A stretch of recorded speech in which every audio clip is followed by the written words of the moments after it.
not be silenced until all of these men are out. I'm not sure if I'll ever completely come to terms with everything I saw and did in Iraq, but I do know one thing: I am not a murderer.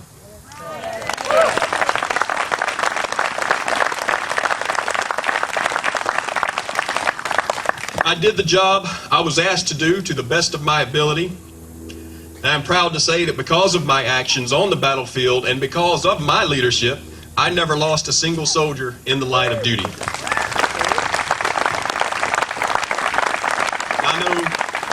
I know the big man upstairs is to receive most of the credit for that, but I like to think I played a little part in it. So.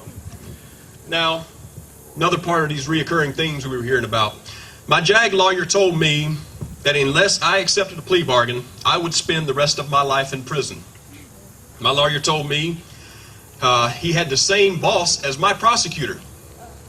So pretty much everything I asked for was denied. I asked to have my trial moved back to the States. That was denied. I had a lieutenant, excuse me, I can't remember his name. He was a gentleman from the Navy. He did a teleprompter interview sort of thing with me from Walter Reed Army Hospital. He only had a couple hours to talk, but he said that he felt I was suffering from PTSD, and he wanted to come to Kuwait, or I'm sorry, to Iraq on my behalf to testify. When he got there, he actually made it there, they wouldn't let him go on. So, I felt like I had no choice. I accepted a plea bargain for second-degree murder instead of first. It assured me I would spend no more than 10 years in prison, and I was lucky. My jury came back with only 3. When I first started my sentencing, I was sent to a holding facility in Kuwait. It was made up of tents with these little wooden boxes built inside of them, and at least that's all I ever saw of it. During my stay there, I was told on a daily basis I would be getting out of solitary confinement. I spent 55 days in that wooden box. Oftentimes, I would be forgotten about for several hours.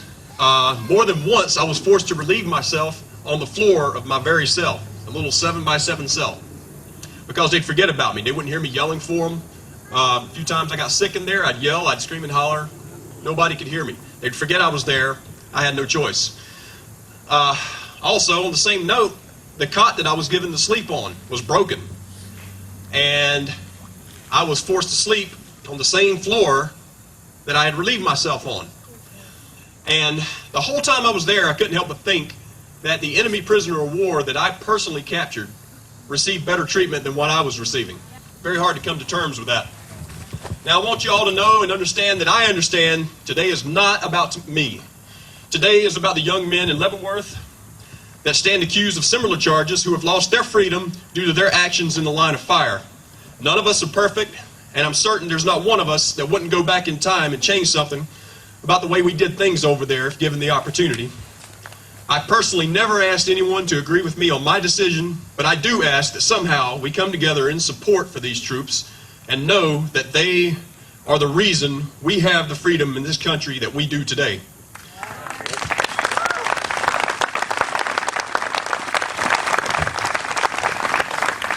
I ask that instead of passing judgment on these young soldiers, you trust that they made the best decisions possible during what was probably the most difficult time of their lives. Yes, there are indefensible crimes like rape, torture, things of that nature. These are not the actions I'm talking about. I'm talking about men like Lieutenant Michael Behenna, who captured a known Al-Qaeda operative in Ali Mansour, and during questioning was attacked by Mansour. So First Lieutenant Behenna did what he was trained to do. He took Mansour out. Now, me as a former soldier, I would say good job, and as a patriot and United States citizen, I would say thank you.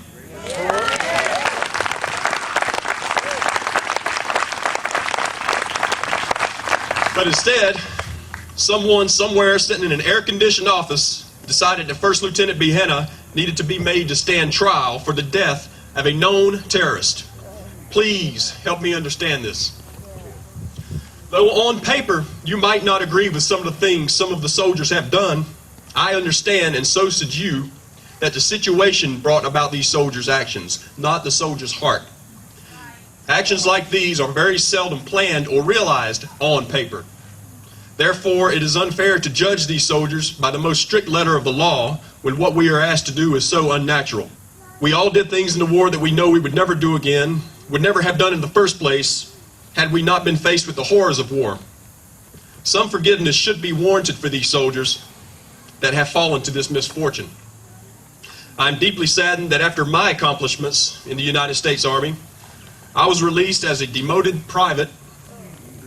I would have liked nothing more to walk across that parade field one last time as a staff sergeant, which I achieved in rank, by the way, in about a 4-year period. Those of you in the military might know that that's a pretty good step. All right? I would have liked nothing more to cross that parade field one last time as a staff sergeant, shook a few hands, said goodbye to my soldiers, and passed the baton to someone else as I rejoined my family. But that's not the way it was for me. I felt as if I was made an example of, not for the sake of my fellow soldiers, but for the sake of the Iraqi people. I felt and still feel it was the Army's way of showing the Iraqi people that we are a kinder, gentler Army, and death on the battlefield will not be tolerated.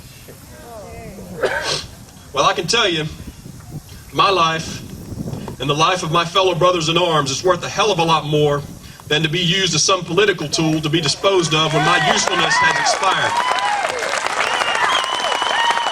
I signed up to defend the Constitution of the United States of America and did so to the best of my ability, and I was punished accordingly for it. Today, however, is a great day, and I want to personally thank every one of you here today for showing support for our troops. For those that don't understand why we are gathered here, why it's important for us to stand up for these men, I'll make it simple. Among other reasons, each and every one of these cases that have been made public puts our troops in more and more danger every day, which in turn puts our very freedom in jeopardy. When a soldier hears of other soldiers being persecuted for doing their job, it makes a soldier hesitate before he pulls the trigger. A soldier that hesitates is a dead soldier. How many of you have people overseas right now? How pissed off would you be if one of your loved ones were hurt in the line of fire because he hesitated, because he didn't know what to do, because he was trained to do one thing, and when he got over there, he was told he had to do another. I've experienced that lost feeling myself. Sorry, I lost my place. Anyway, you weaken a soldier, you demoralize a soldier with these actions, and pretty soon you have an army of highly trained soldiers that are scared to fight. It might not happen overnight, but it will happen. So I ask everybody here today, don't stop here. As they've already said several times before, call news medias, call who you have to, call your congressman. Let your voices be heard in support for these men. Ask them and demand an answer to this question. Since when do we buy an enemy country's allegiance by persecuting our own people? Thank you.